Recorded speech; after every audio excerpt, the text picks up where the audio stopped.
উফ, সারাদিন রোজা রাখার পর ক্লান্ত শরীর নিয়ে ইফতার করার মধ্যে যে কতটা প্রশান্তি আছে সেটা বলে বোঝানোর মতো না। একমাত্র তারাই বুঝতে পারবে যারা রোজাদার। তাও আবার এমন একটা জায়গার মধ্যে যে জায়গাটা অত্যন্ত প্রশান্তিদায়ক, স্নিগ্ধ বাতাস, এলোমেলো প্রকৃতি, শরীর মন দুটোই জুড়িয়ে দেয়। আসসালামু আলাইকুম রহমতুল্লাহ। কেমন আছেন সবাই? আশা করি ভালো আছেন।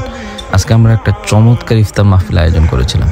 তো ইফতার মাহফিলটা কিভাবে আয়োজন করেছিলাম ব্লগের মাধ্যমে সেটা টুকটাক আপনাদেরকে দেখাবো ইনশাল্লাহ, আমাদের সাথেই থাকুন। তো বন্ধুরা দেখেন, প্রথমে আমরা কোয়েল পাখি নিলাম অনেকগুলা। এই কোয়েল পাখিগুলো জবাই করা হলো। প্রত্যেকের জন্য এক একটা কোয়েল পাখি বরাদ্দ ছিল। এই যে আমার ভাই ব্রাদার যারা আছে, ফয়েজ ভাই, তারপর সম্রাট ভাই, এরা কিন্তু খুবই কষ্ট করছে এই ইফতার মাহফিলের জন্য। এই যে কিবরিয়া ভাই, এরা সবাই কিন্তু খুবই কষ্ট করছে। বিশেষ করে এই যে মিনহাজ ভাই, সবাই কিন্তু, আমি কিন্তু শরিকই ছিলাম না, পরবর্তীতে শরিক হয়েছিলাম। এই যে তরমুজটা কাটতেছে, তরমুজটা কিন্তু একদম কড়া লাল। কিরে ওই যে তরমুজ ভাইরাল হয়েছিল, ওই তরমুজের সেরা ও যদি থাকতো তাইলে কিন্তু এই তরমুজ নিয়ে একটা ভাইরাল ডায়লগ দিয়ে দিত। তো চমৎকার একটা তরমুজ, খেতেও অনেক বেশি সুস্বাদু ছিল। দেখতে যেমন লাল, টকটকে লাল, খেতে কিন্তু রসমালাইয়ের মতো মনে হয়েছিল, মধু এরকম একটা বিষয় আর কি। তো ভাইরা এই যে আমাদের প্লেটগুলো সাজাচ্ছে। এবারের ইফতার মাহফিলের প্লেটগুলো খুবই আকর্ষণীয় ছিল এবং খুব বেশি পরিমাণে ছিল। অনেক সময় হয় কি, আমরা ইফতার খাওয়ার পরে আরও ইফতার নেই অনেক সময়, কিন্তু এবারের যে ইফতারের যেই প্লেটগুলো সাজানো হয়েছিল, প্লেটেরগুলো খেতে খেতে আমাদের অনেকের খুবই কষ্ট হয়েছিল।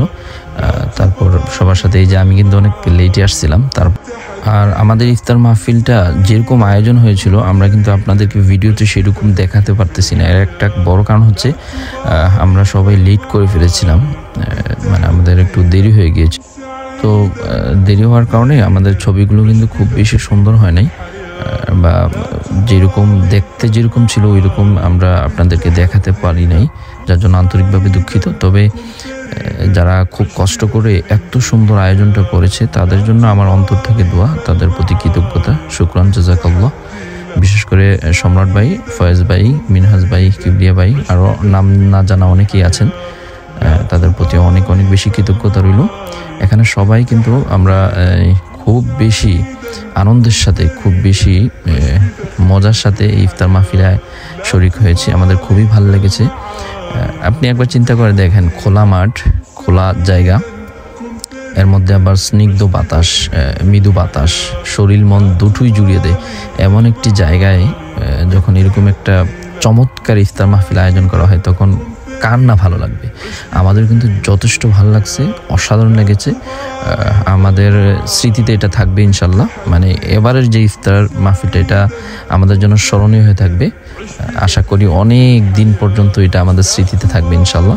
তো দোয়া করবেন। আর এখন আমরা দোয়ার মাধ্যমে এটা শেষ করবো ইনশাল্লাহ ইফতার মাহফিল। তো আমি ওদমে দোয়া করছিলাম।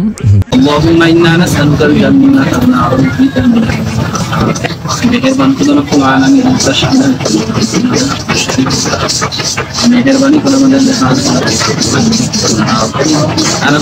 আমাদের ইফতারকে কবুল আর মঞ্জুর করে নাও, আমাদের রোজাকে কবুল করে নাও। রব্বুল আলামিন মাওলা গো, রব্বুল আলামিন আজকে ইফতার মাহফিলকে আপনি কবুল আর মঞ্জুর করে নাও। যাদের প্রচেষ্টা এবং শ্রমের বরকতে এই ইফতার মাহফিল আয়োজন করা হয়েছে,